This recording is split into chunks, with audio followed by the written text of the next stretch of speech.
Where are we? Where are we? London XL. What are we going to see? Motorbikes! Motorbikes.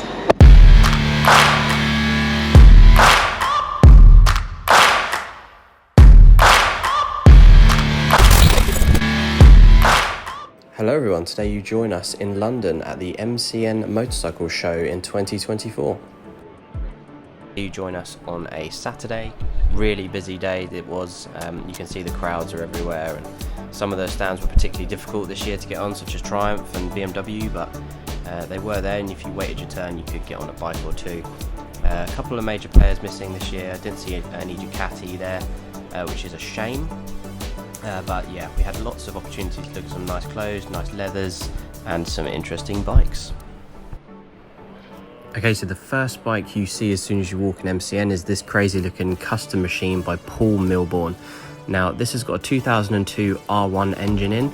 All I can really tell you is that it's got nitrous as well and is built to bust the 200 miles per hour barrier. You can't really miss it as it is bright chrome. Next up we have the Yamaha XSR 900 GP in this lovely Legend Red. It also comes in Power Grey. This bike will cost you £12,500. I think we all know what the XSR 900 is by now. 890cc, 93 newton meters of torque, and about 120 horsepower, I believe. Very good looking bike. I really like this bike. This had a lot of attention on it. I was quite lucky to actually get near this thing. But yeah, very nice. Okay, so next up we have the Yamaha MT-09 and the MT-09 SP.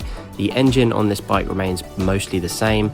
They've had a couple of styling tweaks. Also, the SP has got some fancy track riding modes now, as well as some upgraded brakes. There's a lot to go into on both of these bikes. However, the MT-09 will set you back around £10,100 before any options, and the SP you are looking at £11,800.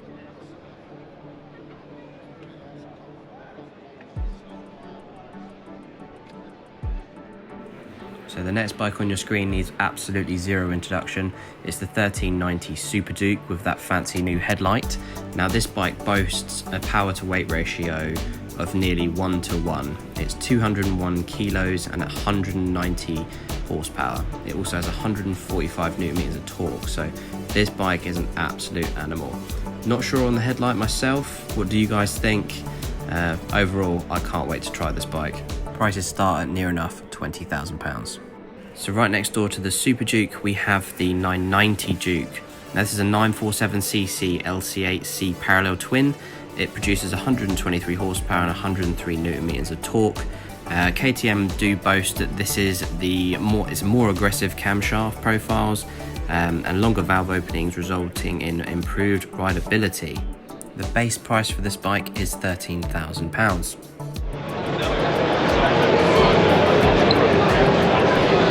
Oh dear. The next bike is BMW's CE02 with 15 horsepower, 90 kilometers of range, and a 0 to 50 kilometers of 3 seconds. This little thing is quite fun. I do actually like what BMW have done with this. It comes in two specs, so you can ride it on a 50cc AM license or an A1 license, but it will cost you £7,500 to £8,500 for the pleasure. The next bike on the roster is BMW's R12 9T. Now this is 109 horsepower, it weighs 220 kilos, so it's pretty heavy, that old engine, but we all know the Boxer is a great engine. The bike is really cool, comes in 3 colorways, and you can option this out forever. I really like the analog dials and just the very retroness of this bike. Prices start around £14,000 before options. And moving on to Triumph's new dirt bike, the 250 is a TF250X. This thing is a single cylinder 4-stroke 250cc dirt bike. It weighs 104 kilos and boasts 47 horses. It will also set you back £10,000.